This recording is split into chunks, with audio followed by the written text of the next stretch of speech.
Bonjour à tous mes frères et sœurs. Encore une petite vidéo pour parler encore du Seigneur. On est là, c'est pour ça. On n'est pas là pour autre chose. On doit rendre gloire. On doit rendre gloire à notre Seigneur parce que il est bon. Il est bon mes frères et sœurs. Vous savez, c'est comme un enfant qui veut toujours parler de son papa. Parce qu'il est fier de son papa. Parce que pour cet enfant, son papa, c'est l'exemple. C'est comme ce petit enfant qui va à l'école et qui va parler de son papa. Ah ben moi, mon papa, c'est un bricoleur. Mon papa, c'est un pêcheur. Mon papa, c'est un chasseur. Mon papa, il est fort. Ah, tu connais mon papa, il a fait ça. Mon papa, il a fait ça. C'est mon papa à moi. Mes frères et sœurs, c'est la même chose. C'est la même chose avec Papa Céleste. Il faut parler de sa bonté. Il faut dire aux gens, ah mais notre papa, il a fait ça. Mon papa, moi, il m'a libéré de mes chaînes de l'angoisse. Il m'a libéré des chaînes de la peur. Il m'a libéré des chaînes du péché. Il a lavé mes péchés. Et il me voit comme son image en mettant Jésus dans mon cœur. Voilà mon papa. Mon papa, il est puissant. Oh, mon papa, il a fait le soleil. Oh là là. Mon papa, il a fait les étoiles. Mon papa, il a fait la mer. Mon papa, il a fait... Mes frères et sœurs, vous voyez ce que je veux dire? On doit rendre gloire. Toujours à papa. Toujours à notre Créateur. Toujours rendre gloire. C'est ça être chrétien. C'est ça porter le nom de Jésus. Fils de Dieu. C'est pas chrétien, c'est fils de Dieu. C'est quoi fils de Dieu? On témoigne Dieu. On témoigne notre papa. On montre aux gens comment papa il nous éduque. C'est quoi l'éducation de papa? C'est quoi l'éducation? C'est quoi l'éducation qu'il nous donne? L'amour, la justice, la miséricorde. Il nous bénit, il nous glorifie. Et à travers notre glorification, il glorifie son nom. Ah mes frères et sœurs, être enfant de Dieu, c'est beaucoup plus qu'une religion. La foi, c'est un mode de vie. C'est un mode de vie qui n'est pas facile à saisir. Là, je vous parle, mais on est dans le même bateau, mes frères et sœurs. On est dans le même bateau. Il faut qu'on s'encourage. Il faut qu'on s'encourage. Et pour s'encourager, il faut toujours se référer au Seigneur des Seigneurs, au Roi des Rois. À notre Seigneur qui s'est sacrifié pour nous. Notre grand frère, Yehoshua HaMashiach. Le Fils de Dieu, le premier Fils de Dieu. Et croire en lui permet que l'on devienne aussi ses frères.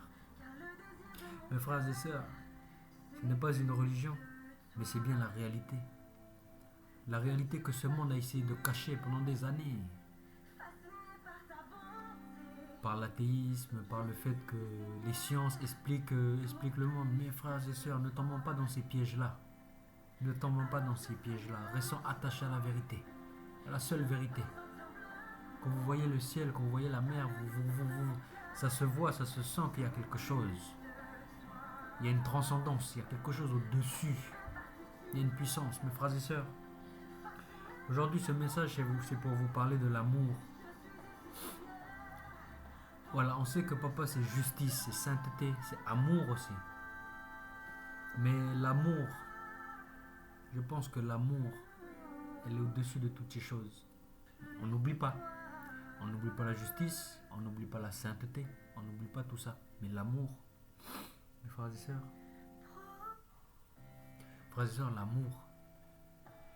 l'amour c'est puissant. Vous savez, mes frères et sœurs, enfants de Dieu,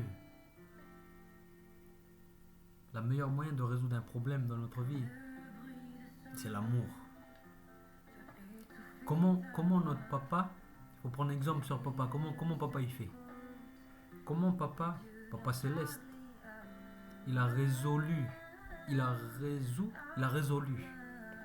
le problème du péché. Comment? Par l'amour. Il a envoyé son fils mourir à la croix pour nous. Si ça, c'est pas un acte d'amour, mes frères et sœurs, un acte de sacrifice gratuit, sans condition, un amour inconditionnel. Et ça a réglé le problème de l'homme, de toute l'humanité. Alors nous, mes frères et sœurs, si on se réclame vraiment être enfant de Dieu, il faut prendre exemple sur comment papa il agit. Quand on a un problème dans notre vie, quand on a un obstacle, avec un frère, avec une sœur, avec un étranger, on va souvent essayer de raisonner avec notre intelligence. On va dire, bon, si je lui dis ça, peut-être ça va passer. Mes frères et sœurs, il n'y a pas 36 000 solutions pour résoudre un problème. Il faut faire comme papa, l'amour. L'amour consiste en quoi? L'amour parfait, sacrifice. Sacrifie-toi pour ton prochain. C'est pas facile, mais persévérons dans cette voie-là. Parce que Jésus s'est sacrifié pour nous par amour et ça nous a changé notre vie. Alors nous, si on se sacrifie pour son prochain, si on est patient pour son prochain, même si on est arrivé au bout de notre capacité de patience, capacité d'indulgence, mes frères et sœurs, c'est nous-mêmes qui nous mettons notre limite. Mais pour Dieu, il n'y a pas de limite. Pour Dieu, c'est le pardon à l'infini. Pour Dieu, c'est la patience à l'infini. Parce que Dieu, il est infini. Mes frères et sœurs, vous savez, la parole de Dieu dit qu'il y a des apôtres qui ont posé la question à Jésus. Seigneur, si par exemple il y a un frère qui a péché contre moi, combien de fois je dois lui pardonner? 7 fois? Je dois lui pardonner 7 fois? Jésus l'a regardé. Le Fils de Dieu, le Fils bien-aimé unique du Dieu très haut. Il l'a regardé. Il a dit, je ne vous dis pas 7 fois, mais 7 fois 77 fois. Alors si on va faire le calcul, 7 fois 77 fois, ça fait beaucoup, hein. Attendez, je vais essayer de faire le calcul. Alors 7 fois 8, 7 fois 49, 56, ça fait à peu près 500, un peu moins de 560 fois. Waouh! Jésus, il nous dit de pardonner plus de 550 fois, à peu près, notre prochain. Mais est-ce que notre prochain, il va nous décevoir 550 fois? Là, il va atteindre la limite. Ça veut dire quoi? Dans ce chiffre-là, il y a quoi? Ça veut dire, pardonne-le autant de fois qu'il te fera du mal. C'est ça l'amour, mes frères et sœurs. Il faut passer au-delà des préjugés.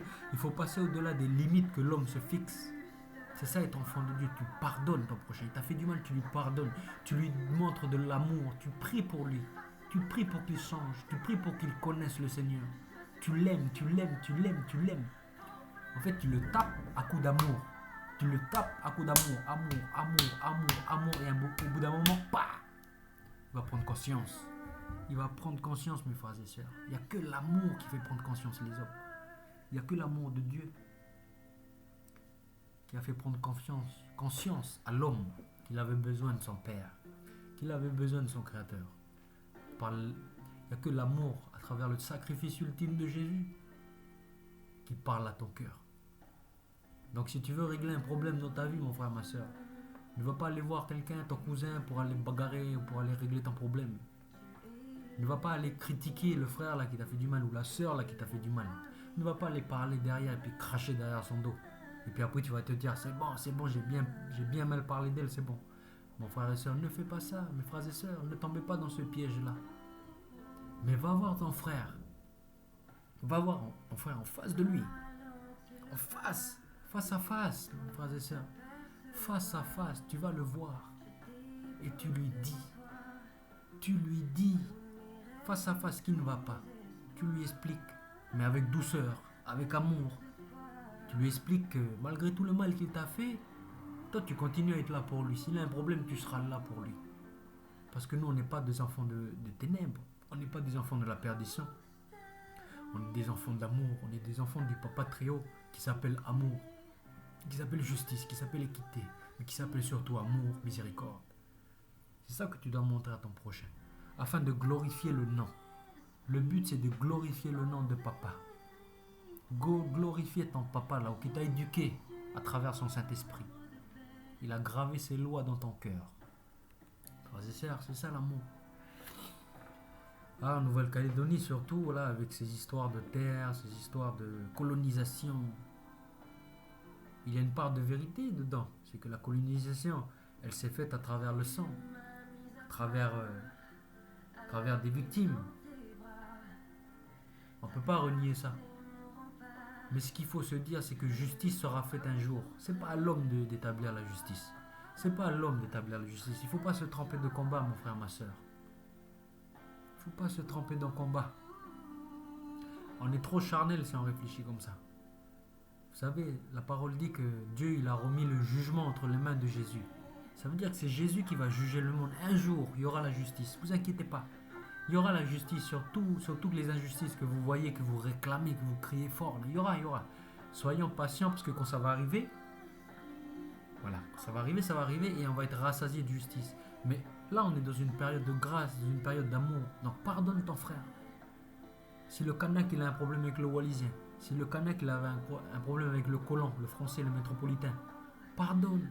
Arrête de penser, arrête d'être rancunier. S'il y a eu des événements qui sont passés effectivement qui ont été douloureux, on ne peut pas refaire le passé. Ça a été fait, mais justice sera faite. Écoutez-moi mes frères et sœurs, justice sera faite. Un jour il y aura la justice. C'est pas à nous d'établir la justice. Nous, notre but à nous, c'est d'éviter de prolonger le massacre. On est bon qu'à ça, nous les êtres humains, à se faire dominer par notre haine et par nos idées un peu farfelues, là, méchantes. On va penser du mal de l'autre, mais ça nous emmène à la ruine, mes frères et sœurs. Soyons conscients qu'il n'y a que l'amour qui peut résoudre les problèmes. Et si dans notre cœur on a soif de justice, soyons patients. Parce que quand Jésus va revenir sur terre, quand notre Seigneur il va revenir, il va juger. Et là, il n'y aura pas de pitié pour ceux qui ont fait l'injustice. Ceux qui ne se sont pas repentis et ceux qui n'ont pas pratiqué la justice et qui n'ont pas accepté le Seigneur pour laver leurs péchés. Il n'y aura pas de pardon. Donc il y aura justice ce jour-là. Donc soyons patients. Soyons patients, juste patients. Nous, notre rôle, c'est juste de pratiquer l'amour. Mes frères et sœurs, juste de pratiquer l'amour. Voilà, à travers la douceur, à travers le pardon, à travers la miséricorde, à travers les conseils, à travers l'honnêteté. Voilà. Et surtout, parler de Jésus. Parce que c'est Jésus qui sauve. Donc si on aime vraiment notre prochain, on va parler de Jésus. Parce que Jésus sauve. Mais c'est pas facile. Mais personne n'a dit que c'était facile. Vous savez, la démarche de la foi en Christ, c'est une démarche aussi d'initiative personnelle. Souvent, on attend trop souvent que il faut que l'esprit me guide. Mais ne tombons pas dans cette erreur, mes frères et sœurs. Car une fois qu'on est enfant de Dieu, on doit prendre aussi nos initiatives en tant qu'enfant pour représenter le papa. On doit se dire, papa, je suis prêt pour que tu m'utilises, utilise-moi. Et on doit prendre des initiatives pour faire resplendir sa gloire et son nom. Voilà, mes frères et sœurs, le message que je voulais vous passer aujourd'hui. Il faut bien retenir l'amour. Il n'y a que ça de vrai dans ce monde. L'amour, la justice et l'équité. Mais par-dessus tout, l'amour. L'amour. C'est l'amour qui va te permettre d'être juste avec ton prochain. C'est l'amour qui va te permettre d'être équitable. L'amour, ça se travaille. Ça se travaille, c'est pas facile, voilà. Moi, je dis ça, mais moi aussi, dans ma vie, il y a des domaines où je pratique pas l'amour. Mais je dis ça, c'est pour nous encourager. Parce que c'est des choses qu'on sait, qu'on a lues dans la parole de Dieu. Mais qu'il faut mettre en action. Ben moi, je nous encourage, mes frères et sœurs. Tous ceux qui me regardent, je vous aime fort. Que ce soit mes ennemis ou ceux qui me critiquent ou ceux qui quoi que ce soit. Je vous aime. Et je prie pour vous.